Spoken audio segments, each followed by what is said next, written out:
Hi everyone, it's Amy here from the blog I Think Therefore I Teach. I've had a few requests to do a video on how to write conclusions. So here are my top tips as to how to write an effective conclusion.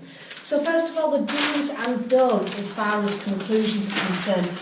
The do's and don'ts, first of all, in your exam, do leave yourself enough time to write one. I'm often asked by students, is a conclusion really important? The answer is yes, you must write a conclusion. So if you can see your time is running out in your exam, make sure that you just very quickly finish off your paragraph and move on to your conclusion. Second, do keep it around 6 lines long. We're not talking about something that's excessively long. We're just talking about something that's short, snappy, punchy and to the point.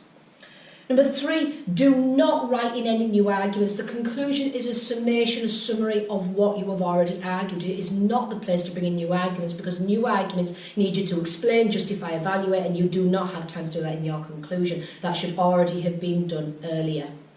Number 4, do not use I think. Now this is my personal preference. Your teachers yourselves might say something differently. However, I think looks very, very GCSE. I personally do not think it reads academically to put I think. In conclusion, one might argue. In conclusion, it can be seen from the arguments presented that it's very, very easy to avoid using I think. Whilst you're still concluding what you think, you don't actually have to use that language.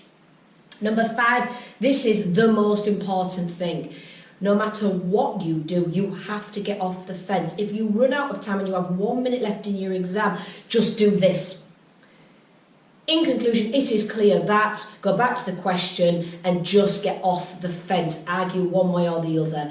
Don't just sit in the middle. Well, it could be this, but it also could be that. No, you have to get off the fence and argue it. Finally, do link it back to the question because at the end of the day, that's what you've been doing all along. You've been arguing something in line with the question. So a potential structure that you might wish to follow is something along the lines of this.